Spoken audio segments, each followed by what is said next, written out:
Imagine it's a perfectly clear, windy day and you're finishing your lunch atop a mountain.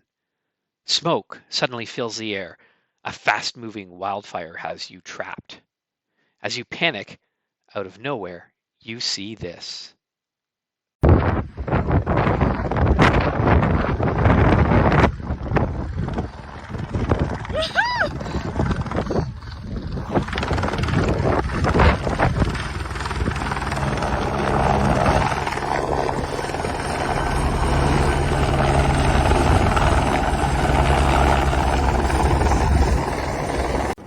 Welcome to the BC Search and Rescue Association's AdventureSmart Expert Webinar Series. Tonight, it's wildfire survivor Sage Randle and Columbia Valley SAR member and owner of Playwest Mountain Experiences, Chris Skinner.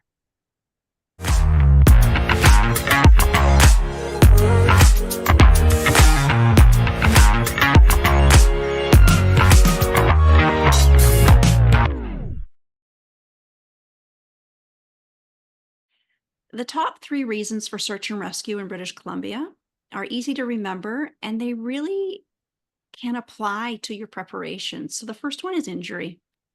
That's number 1, trumps everything. Lower extremity, often from slips, trips, and falls. So let's think about our footwear, how that supports us, and how we can move safely on the trail. So injury is number 1. The second one is getting lost or disoriented.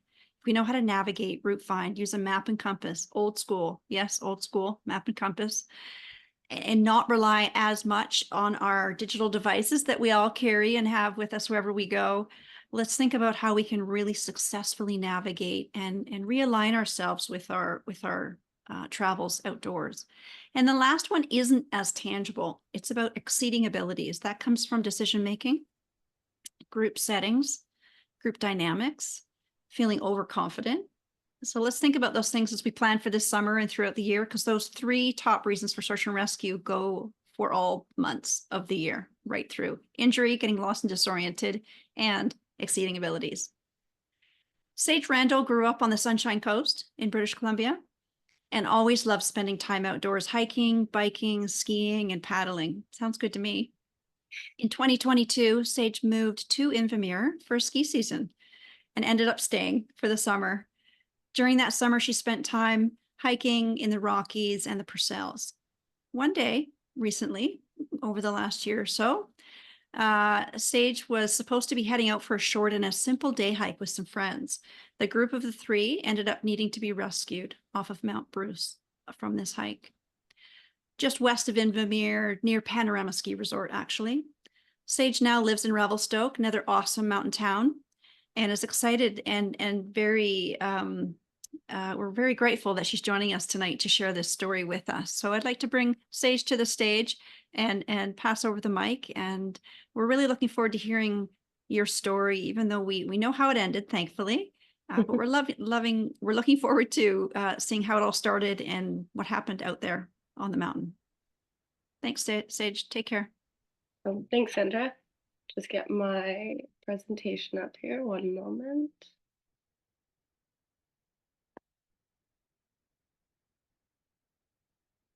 Okay. Oops.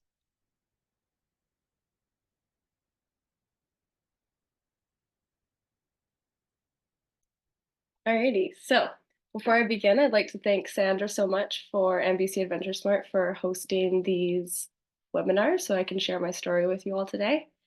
And then as well, before I begin, I'd like to acknowledge that I live, work, and speak to you today from the traditional territory of the Sinixt, Secwepemc, Selks, and Ktunaxa nations. So I will be sharing my story as well as my friends Malda and Ida, who were joining me on that hike that day. Luckily, they're both now home back in Denmark. Our story takes place last summer while we were all living in Invermere. It was a late July day, and it was a very hot and dry day. We had a list of hikes that we were checking off of our summer hiking bucket list, and Mount Bruce was pretty high up on there.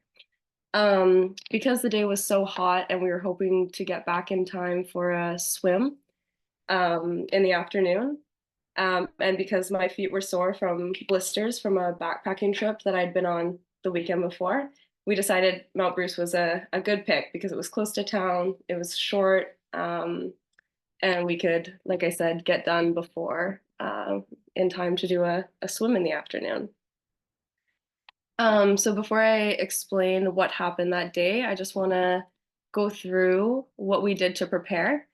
Um, I think it's easy for people like myself who recreate in the backcountry often to become a little bit complacent when we're doing trips that we consider shorter or easier, closer to home, and maybe we don't prepare as much as we do for larger overnight multi-day excursions. Um, so this might have been the case in this trip. So this is BC Adventure Smart's list of essentials. And I'll go through what we packed that day and what we didn't think we would need because, like I said, we were just going on a shorter hike. So all three of us did carry a headlamp with us in our bags. We did not have any fire making supplies. We did not carry any kind of signaling device with us. We did have enough food and snacks, as well as I had a 3 liter hydration bladder in my backpack, and Malda and Anita each carried 2 liters, so we were all set there.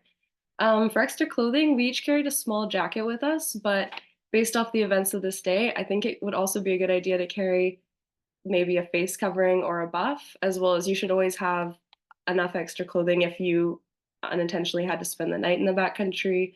Socks are always a good idea. 2 extra layers, definitely dress for all kind of weathers, rain gear as well. For navigation and communication devices, we relied on our phones. And I think that your phone should always be a secondary um, thing.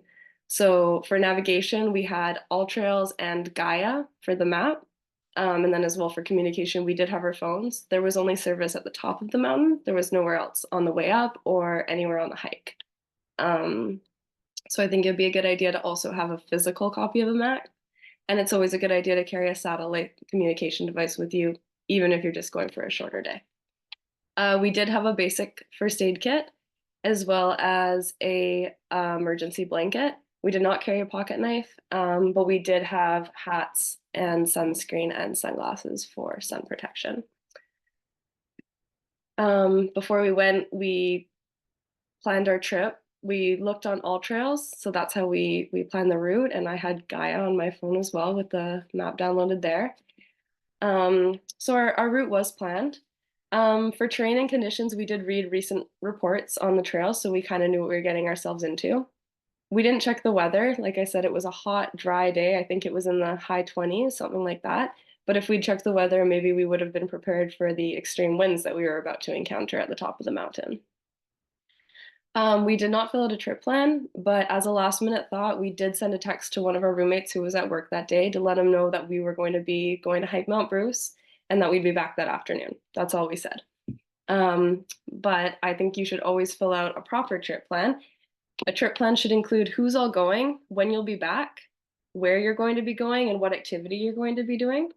What equipment you have with you. That's always handy for search and rescue to know if there is an emergency. And how you arrive. So like what car you're in and where you're parking.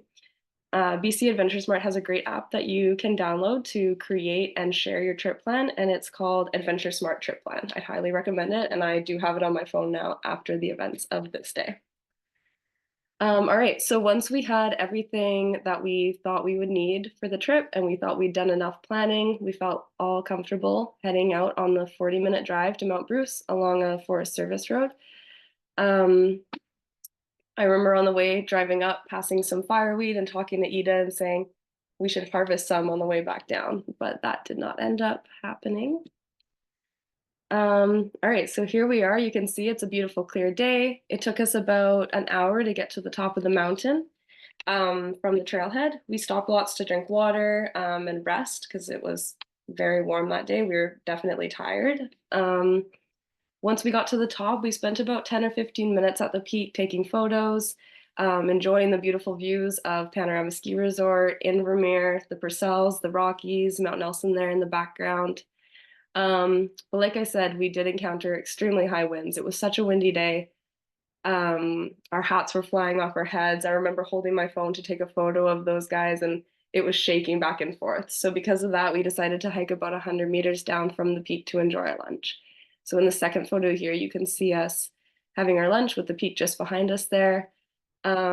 We sat there for about another 10, 15, maybe 20 minutes, ate our lunch, enjoyed the views. And then we stood back up and decided to head back down so we could get that afternoon swim in.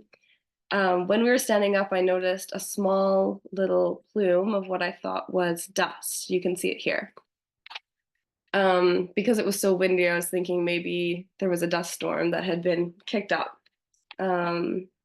So Malda, you can see him there running ahead. He said he would go check it out.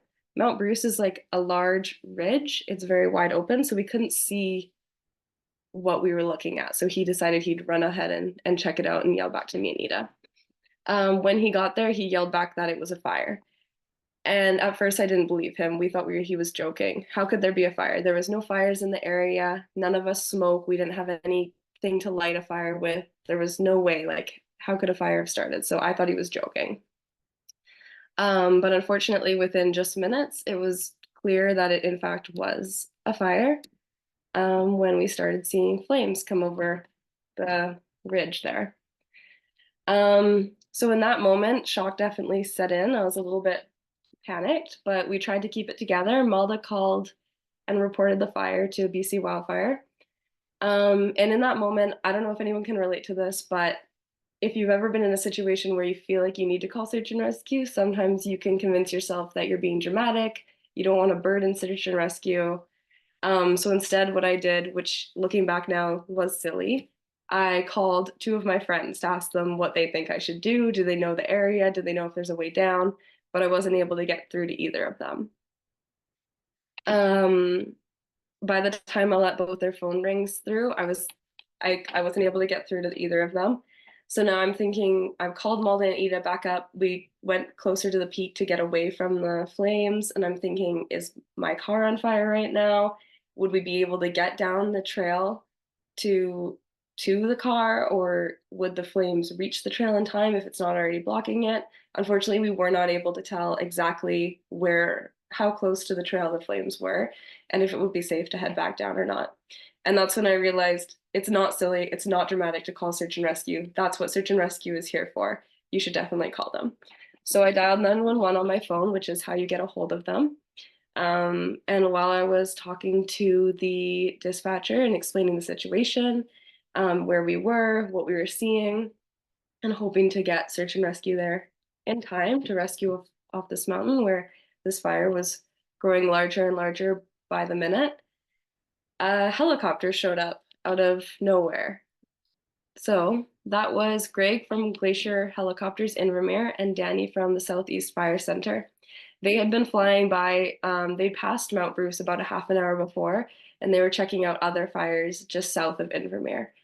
On their way back, they noticed the smoke on Mount Bruce, and Greg, being a local guy who's also into hiking, he knew that Mount Bruce was a popular hiking area.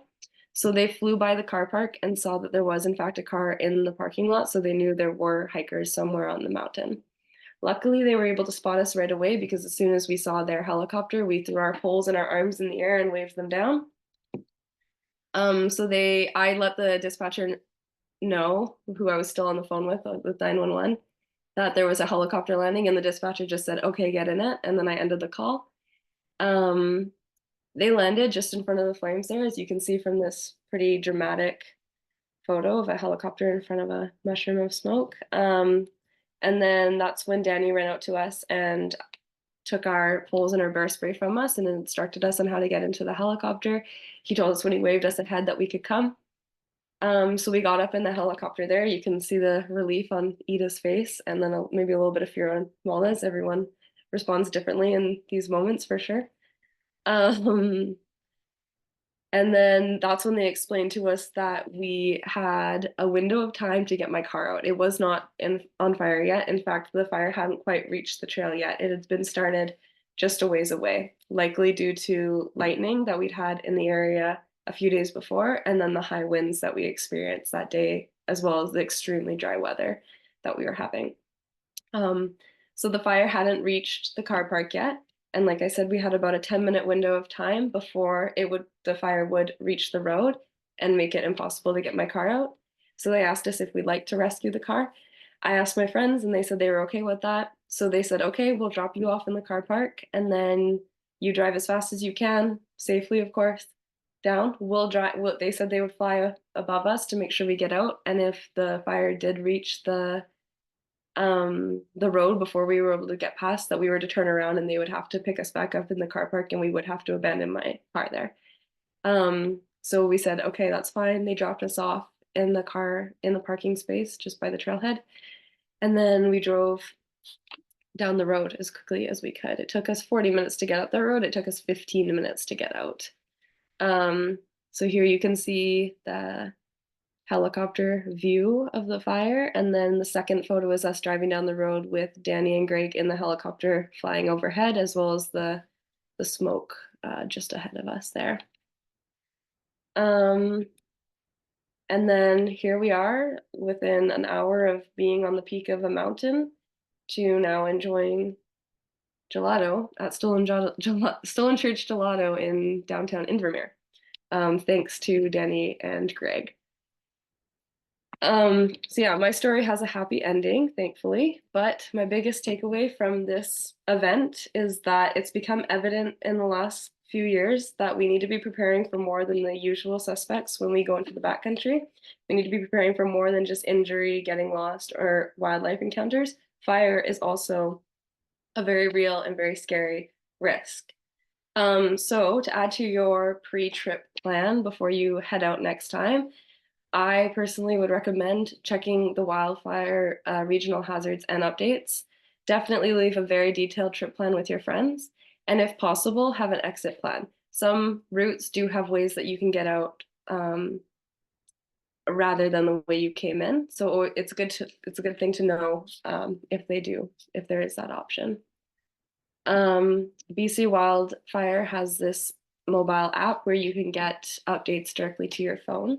So I'd recommend downloading that and always just giving it a check before you head into the backcountry, even if it's just for a couple hours or if it's for a multiple day trip as well. You should always be prepared. And then lastly, before this event, would only carry my Garmin InReach with me on multi-day trips. I don't know why I had that idea. Like I said, when you spend a lot of time in the backcountry recreating, it's easy to think that there's no dangers when you're just going to go for a short hike. But that's not true. So now I do carry my Garmin InReach with me, even on just shorter days. And I'd highly recommend you looking into a satellite device as well, because you're definitely not always going to have service. Your phone could die. And this is a good way to communicate and get emergency help. Anyways, that's my story. Thanks, Sandra. Thank you, Sage. That was, as I said at the beginning, we all had heard about it last year and we knew it, but it's different to hear you share it. It was actually very, I felt like I was on the edge of my seat at times. And even though I knew the ending, I was still like, oh my goodness. So a lot happened very quickly, even in the sharing today, but at the time, before I introduce our next guest, what was that window? I want to steal this moment for a minute. What was the time from like, oh my goodness, it is a fire, to we're in a helicopter being swooped down to my car? Like, what was that time frame? Honestly, the time went by so quickly, I can't quite remember, but I believe it was less than 10 to 15 minutes. Oh I don't think it was longer than that. Really quick to make decisions, decide, feel different emotions, scared, anxious, even like you said, just being in the helicopter, you were excited, but maybe it's not the same feeling for everybody else. And it can be. Ida was excited. I was personally shaking. Oh, okay. Just all new experiences, right? Let alone to make critical, time-sensitive decisions. So thank you. Thank you very much for sharing that. It was really something to hear it from you. Again, even though we knew this last year, it's different to hear it from you, straight from you. Thank you. Thank you. As I introduce our next guest, I'm excited to hear different perspectives. Sage had a story to share. I'm sure Chris has lots of stories as well. He's a search and rescue volunteer. He has a lot of stories. I know that for a fact. Chris is an outdoor enthusiast who's been adventuring around the Invermere area for 2 decades, for 20 years. He's a proud member of the ACMG, Alpine Club of Mountain Guides, and the Interpretive Guides Association. Chris has been working as a guide for several years, guiding 7-day backpacking trips on the famous West Coast Trail, and has guided many day trips in the Columbia Valley. In the winter months, you'll find Chris on the mountains patrolling at Panorama Mountain Resort and teaching AST, Avalanche Skills Training 1 courses. Chris is also a very proud member of Columbia Valley Search and Rescue. And as I mentioned earlier, he's one of the 3,400 search and rescue volunteers in the province of BC. Thanks, Chris. We look forward to hearing your perspectives, some regional insights, and your thoughts tonight. Thanks for joining us and for your time. Awesome. Thanks very much, Sandra, for having me.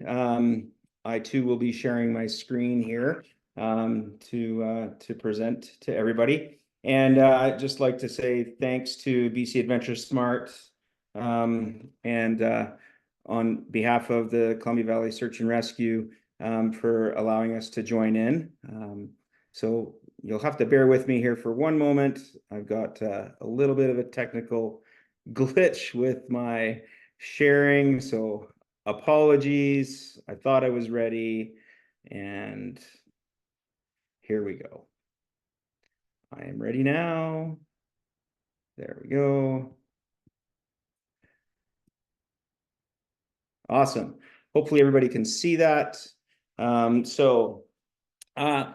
Thanks very much, everyone, and thanks to Sage for presenting her experience out on Mount Bruce. It was definitely an exciting time for Sage and for the Columbia Valley. I think that that's one of the closest fires that we've had in our region for quite some time. And so I'm super happy to hear that things worked out really well, that Sage was and her crew were able to get off the mountain safely. And yeah, hats off to Greg from Glacier Helicopters in Invermere. So I'd first like to start off with acknowledging that I'm humbly presenting here on the land on which I presenting in the traditional territory of the Ktunaxa, the Secwepemc peoples, and the chosen homeland of the Columbia Valley Métis, and many diverse Indigenous persons. I honor their deep connection to the land and rivers and recognize the vital role the environment plays in our collective strength and unity as a community. So just a little bit of background here on our region. This was, Sandra had asked if we could give a little bit of perspective as far as what the Columbia Valley SAR is up to, and, you know, sort of our depth in the area. And so we're currently 41 active members, and then we have a support of, I think there's 10 non-active members in the region. And we're covering a little over 10,000 square kilometers. So I know it's kind of funny, the span's roughly 100 by 100K. I wouldn't say that it's a true square. It's quite rugged. And so, from basically our northern tip would be Spill Machine in the Columbia Valley, and then our southern tip, the headwaters of the Columbia River, Canal Flats. And then to the west, we're basically the Purcell Divide or Height of Land, all the way east to the Alberta border, which makes up that 10,000 square kilometer search area. And so within the Columbia Valley SAR, our scope includes a variety of different disciplines. And so we're swift water, ground search, avalanche rescue, mountain rescue, as well as rope rescue. And so lots of training here, and you can see that we've got a couple of our members working on a rope access course. So, you know, words are great. That's awesome. But usually it's a little bit more helpful to have something visual to give perspective. And this is a very rough outline of the layout that I described to you. So the western edges of the Purcell Mountains here, the eastern border of the Rocky Mountains, and then, of course, the Columbia Valley, or also known as the Rocky Mountain Trench. And so the next slide, we'll talk a little bit more about some of these icons and these waypoints. But for reference with regards to Sage's event, you can see here that this red dot represents the town of Invermere, and the fire represents the Mount Bruce fire. And so in real close proximity to each other, if you were to take into perspective this particular region. And for reference, our Sar Hall lives in the small hamlet of Windermere, and it is right in around this where the mouse is. I meant to put a waypoint there, but didn't get to it. So this gives a really good perspective of just how vast our actual search area is, and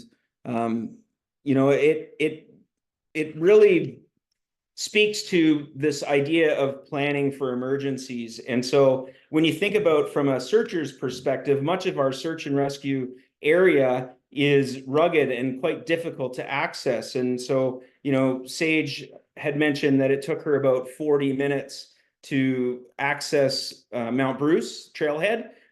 This photo is up the Jumbo Valley, and this was a personal backpacking trip that I took last year, and it took us it would take us about 2 hours to get to the trailhead for this particular location. And so a little bit further on, that'll explain, or I'm going to actually explain it right now.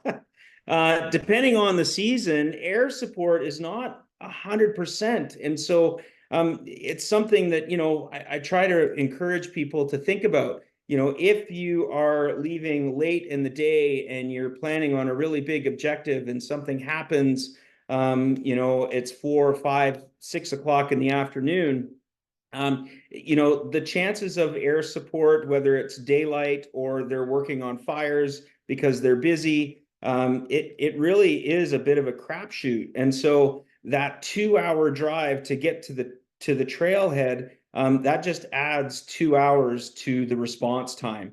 And I think it's really important for people to keep that in mind when you're heading out into the backcountry to recreate. So start thinking about, how am I going to plan for emergencies?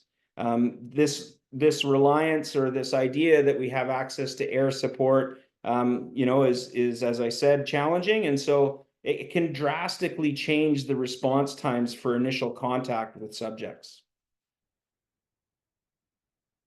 So keys to the Mount Bruce rescue, a real incredible series of fortunate events. Greg with Glacier Helicopters Invermere just happened to be returning on a fuel flight, and he spotted the smoke off in the distance. They were coming up from 9 Mile Creek fire that was, I believe, just east of Canal Flats. And so, Greg's mantra is public first. And that approach had warranted a little bit of an investigation. And so, he knew where the trailhead was, and his first plan of attack was to see if there's a vehicle there, and then, basically fly the trail until they see Sage and the group, or the hikers that might be on the trail. And it's really important to remember that this is a very, very unique situation here. This is not the standard, as much as I think Greg would love to be flying around looking for people that are in distress and helping them out. That's not reality. And so I think it's important for people to keep that in mind. It's not, search and rescue, and any rescue that involves, backcountry environments, you're not going to be, the response times are not like an ambulance might be in a smaller community where, they're right around the corner or that sort of thing. And so it's something to keep in the back of your mind when you're planning your trips. So preparation is the key. And, Sage went through and presented her 10 essentials that are a must. And it was, I think it was great that she admitted that there was a handful of things that she left out of the bag because it's a little bit of a shorter trip. And I think, it's a great lesson to be learned, and I appreciate her being vulnerable and admitting that. And I think it's awesome because it's a great learning opportunity. The one thing that stood out for me was that there's service limitations. And so, not having access to cell coverage until you're at the top of the mountain really sort of limits your opportunity to reach out for help if you're stranded. So a non-negotiable for us at Playwest professionally, with SAR professionally, and with recreationally, even in my own practice, is that I'm always carrying an emergency communication device, whether that is a Garmin InReach Mini or a Zoleo or Spot, whichever you prefer. But as long as you have access to contact the outside world, I think it's really, really important. And as I said, a non-negotiable. I also recommend that people add a small pot and a stove. And if you look in the frame here, you can see this is my SAR pack. And I've got a pot and a little stove here with a small isobutane can. And in the event that you have an injury or an accident, or you get lost and you need to spend the night in the mountains, it gets cold. And I think Sage had mentioned that she may have added a few more layers, and those are things that you want to be conscious of. And I'll tell you, hot drinks, even if it's just hot water, can sure make the difference on whether or not you have to spend a night in the woods. Leaving a trip plan with a trusted and responsible person when it's time to hit the panic button. And so, Sage had said that she'd called a friend just before she left. Awesome. Hey, we're at Mount Bruce. We expect to be back at this time. That's perfect. And I'd like to add a little bit something here. The key is it's somebody that you trust and is actually going to act when you're a little bit behind. So if you say that you plan on being at home at 6 o'clock and it's 6:30 and there's still no sign, that's when it's time for somebody to actually dial 911 and say, I've got an overdue hiker, sledder, dirt biker, mountain biker, whatever the case may be. I think it might be time to get things rolling.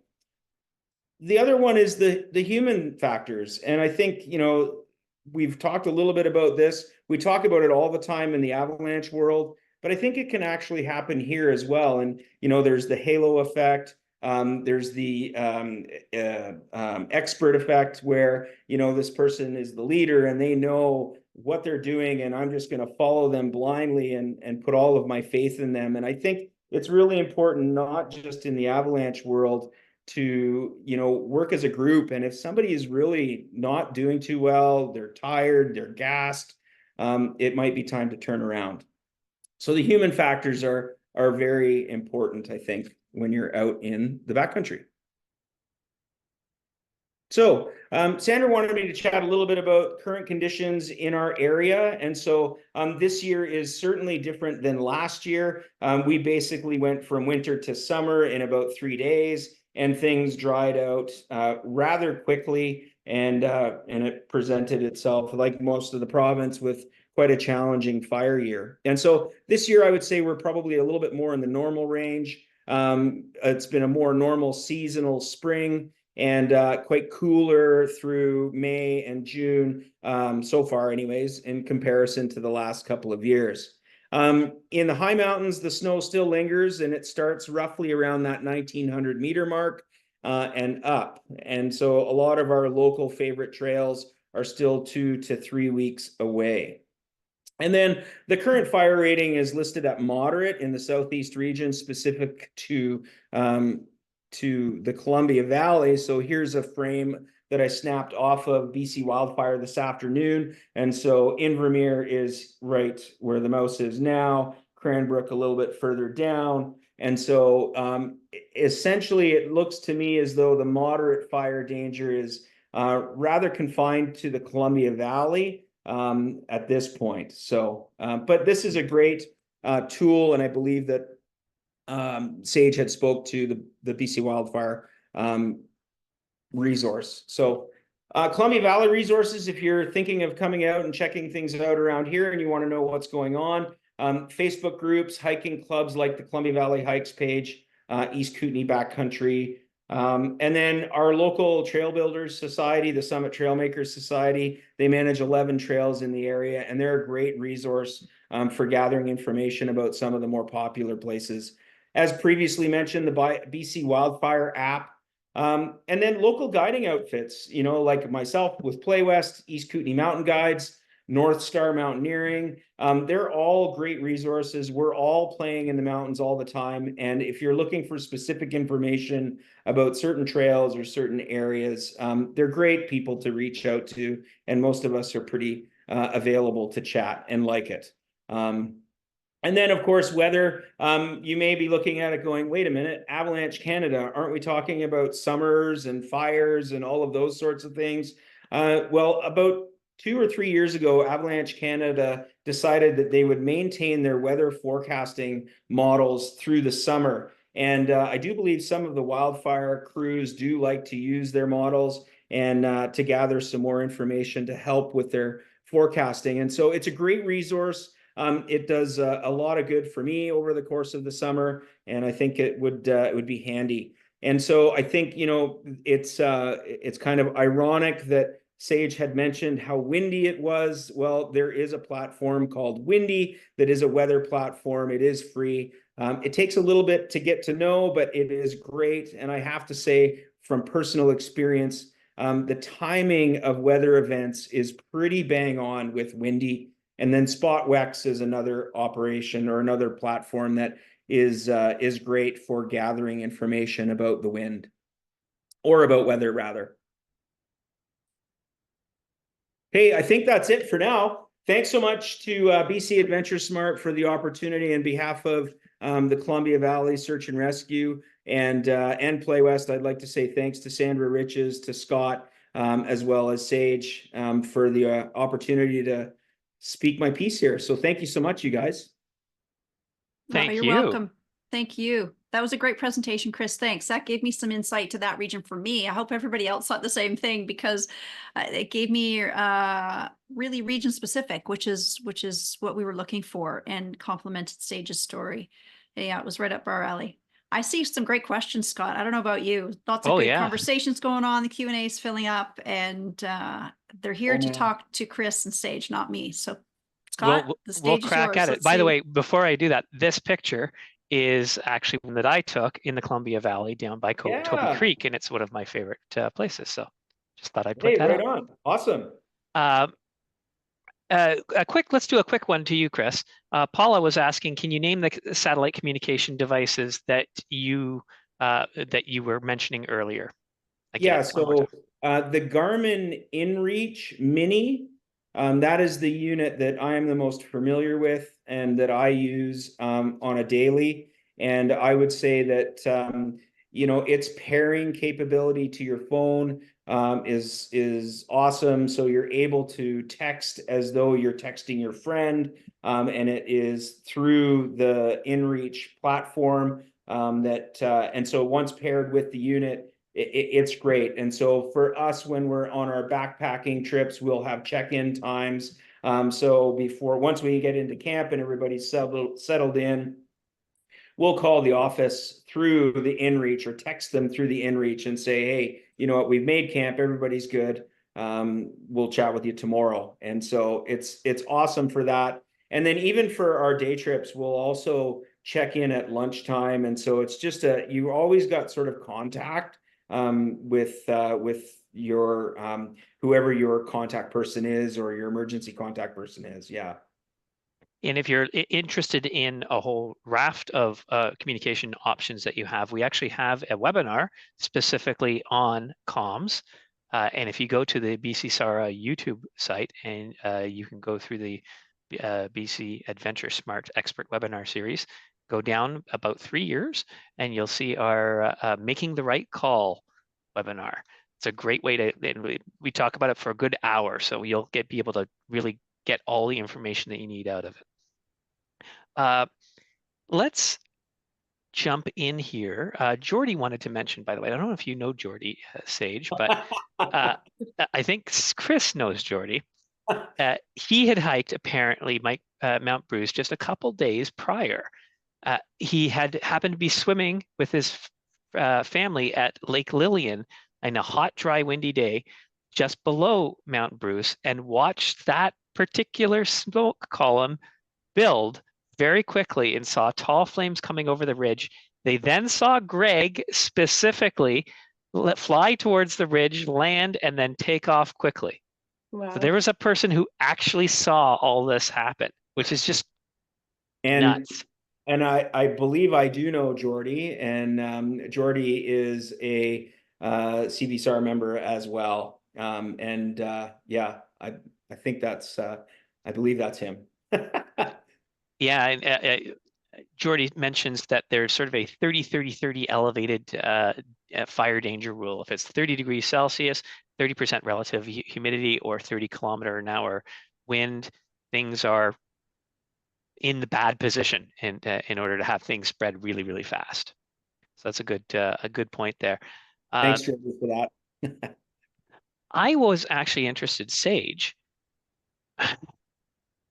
once you had the chance to go back and like you're now sitting at the bottom. You've just ran your car down the Forest Service Road as fast as you could, like you were in some kind of disaster movie, and you got to the bottom, and then you go to relax.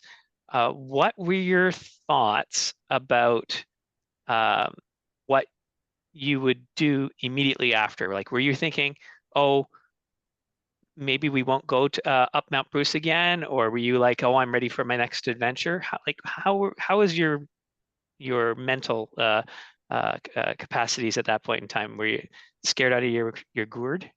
It put me off a little bit. The two hikers I was with, Malda and Ida, they actually went back the next weekend, I believe, or maybe it was 2 weeks later, and they hiked Mount Nelson. And I thought I would be totally gung ho for that, but honestly, I wasn't mentally ready for another hike in the same mountain range that I'd just been rescued from previously.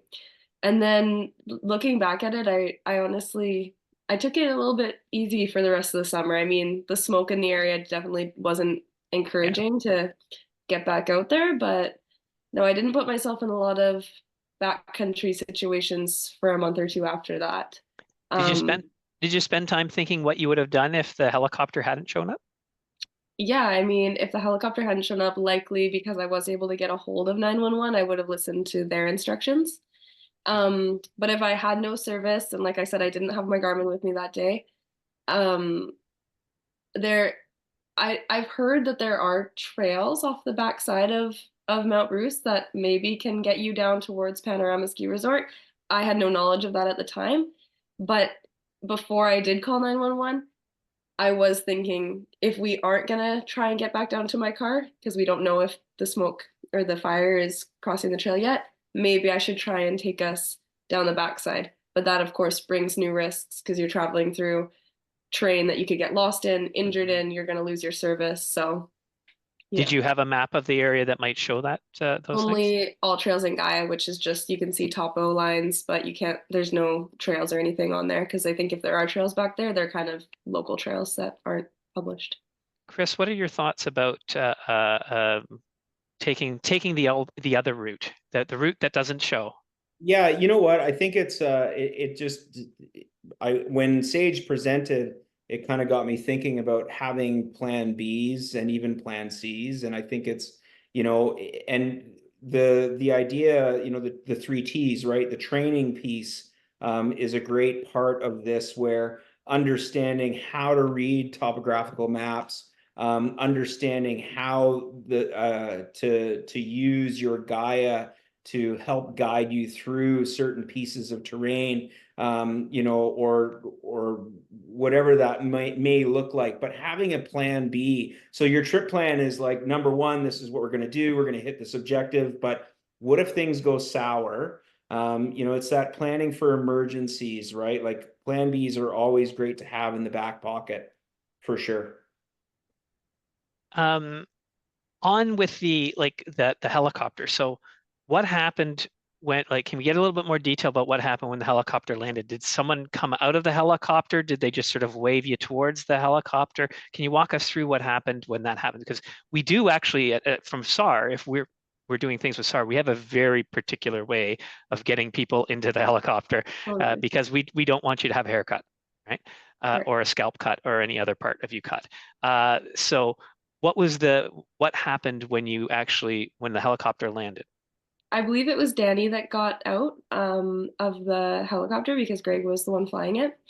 and he ran up to us. He asked us if any of us had been in a helicopter before, and then he asked us to hand him our hiking poles and our bear spray. I believe he put them in the basket outside. And then he instructed us to, once he got back to the helicopter, he would wave over to us when we were ready, and we were to run up to him, crouching down, keeping our head low. Immediately get in, put our headsets on and our seatbelts on, and that's what they said. It was very fast, and there wasn't a lot of time. What Exactly. was do you know, was the rotor actually rotating? I believe it was. Yeah, I don't think they were landed for more than a minute. Wow, scary. Um, when you obviously you didn't even know a helicopter was coming, so it's not like you were preparing the area for a helicopter. When you were thinking about going down the backside, or you're thinking about trying to go things, did you give consideration as to whether or not you were going to go like with the wind, or like away from it, or sideways, or it just wasn't something you were The thinking about? only direction that I wanted to move was away from the fire. So that's why Yeah. I called Ida and Malda to come back to me, and we'd start heading back up towards the peak because that was the furthest point we could get away from it. So that's the only direction I really considered moving in that moment. Chris, Yeah. obviously you're not a wildfire expert, so I'm not necessarily going to put you on the thing, but what are your thoughts about if you have a hazard coming at you, whether or not it's best to run away from it, or whether or not it's best to go side to side? Oh man. Yeah, I mean I feel like I would take into consideration fuel sources. I would also consider taking in consideration wind direction and those sorts of things. And so but I mean that's not everybody is going to see it that way. What's great about some local knowledge about Mount Bruce is what's nice about that is it's quite bald on the top. Like there are these islands of trees, but there are some islands of safety, I think, as well. And so I would be looking for some of those where there's not a lot of fuel source that's available. I would be kind of keeping an eye for that big wide open spaces. But yeah, like wind direction would be one for me for sure. But again, I'm not a wildfire guy. So here's another question for you, Chris. She called 911. Let's assume Greg didn't show up. Would 911 necessarily have kept her on the line and connected her with you, with Columbia Valley SAR? Not necessarily you in particular, but whoever happened to be on call. Yeah, Like, would they? the dispatcher would reach out to our SAR department, SAR manager, and then we would mobilize. And then pretty much right away, the first call is to Glacier helicopters to see whether or not we can actually have air support. At that point, members are actively getting together and rallying at our base station. Whether it's at the airport, we have a remote station at the airport, and then our SAR hall. So our crew rallies at those locations, and then we gather what we need and start making a plan and coming up with a strategy to get out there. Jordy, by the way, is offering photos and video if you want more Sage, because apparently they took lots. Oh, nice. That's so cool. Bunny is asking how many people the helicopter can carry at any one time.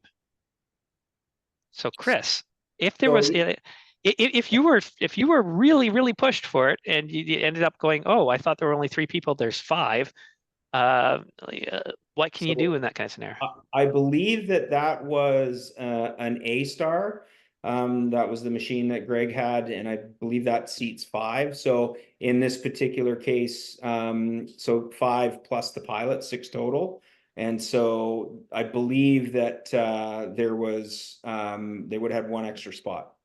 Yeah. Okay. So we're running out of time here. My gosh, that went really fast. Sage,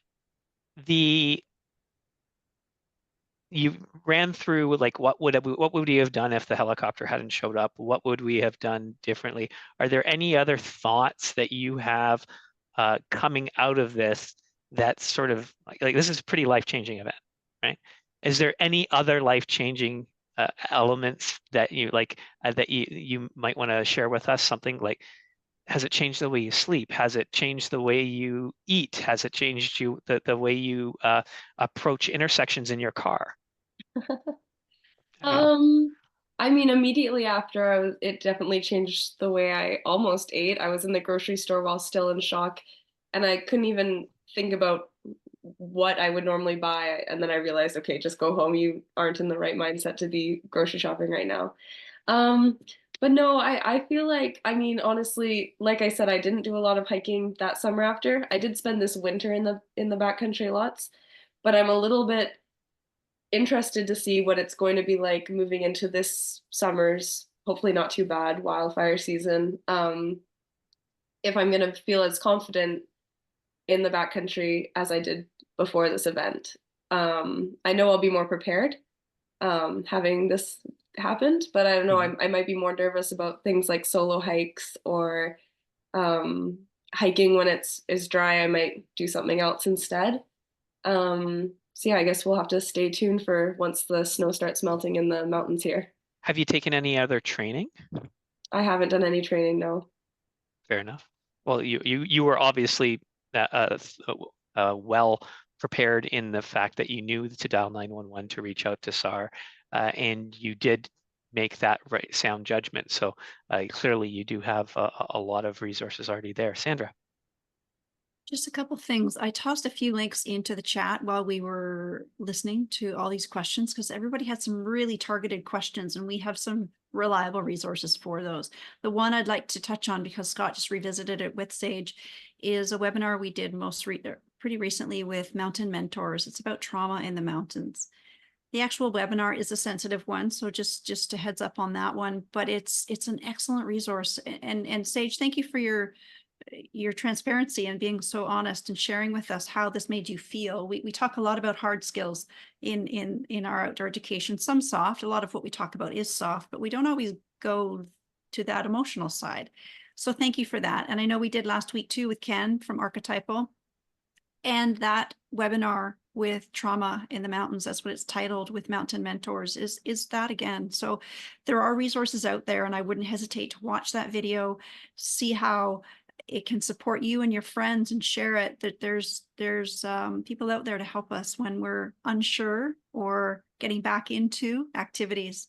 Just a little friendly reminder before we jump into our video and then give away some prizes before we conclude tonight.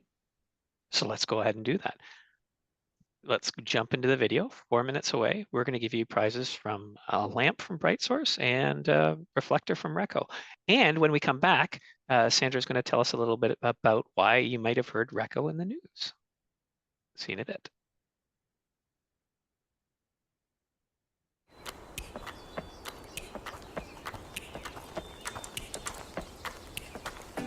So, you want to be AdventureSmart.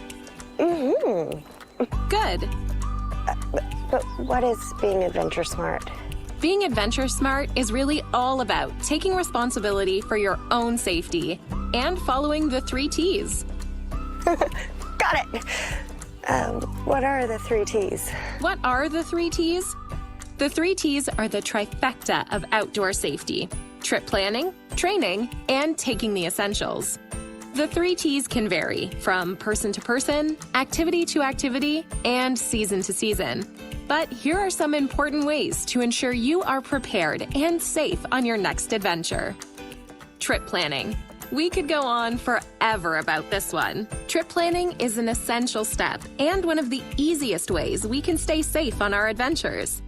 This is something that should be done every time we head into the outdoors, whether for a few hours or multiple days.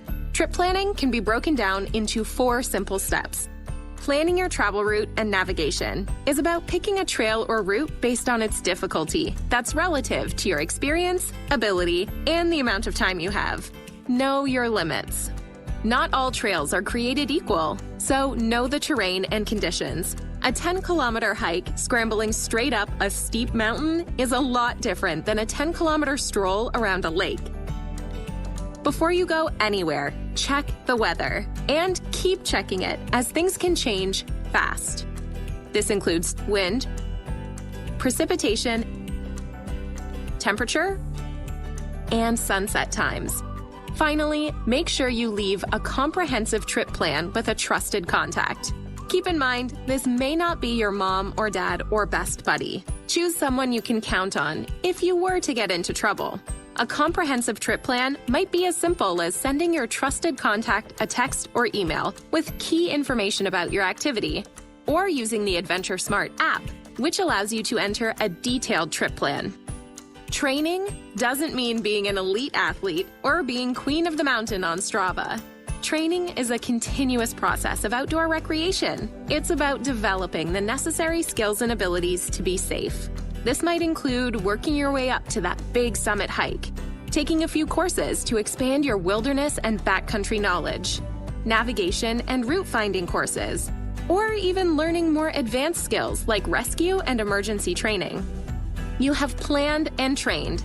Now make sure you take the essentials. Taking the essentials means packing everything you potentially need to stay warm, safe, and dry if an emergency unexpectedly arises. What if you rolled your ankle or got hurt? What if you got lost and had to spend the night outdoors? Take the time and be prepared to look after yourself. So that's it. Those are the 3 T's. That's it.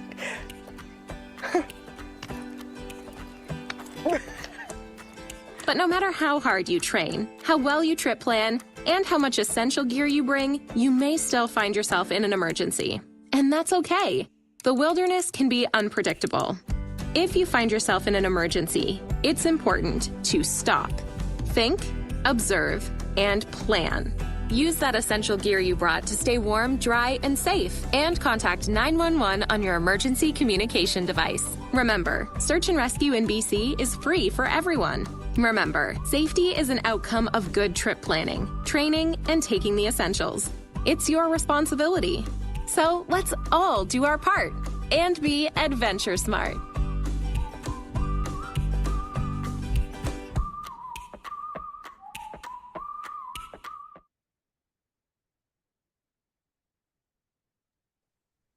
And there we go. Now it's time to give stuff away, which is really cool. By the way, when we ask you questions, we're going to use that chat box, not the Q&A box, to answer. And when you do answer in the chat box, the first person to answer who get it right and hasn't won anything from us in the last year will be contacted via the email that they registered with. So it just makes it that easy. Sandra. Perfect. The first giveaway will be from Bright Source. They have awesome products. It's going to be a light source that you will love, no question about it. So we'll hook you up with them and they'll ship you your prize. So again, answer in the Q&A. The first question is 2 parts, and I need 1 answer for that 2-part answer. So listen closely. Who did Sage call first, and who should she have called first? And again, the answers go in the Q&A, not the chat. Just to redirect anybody. Other way around.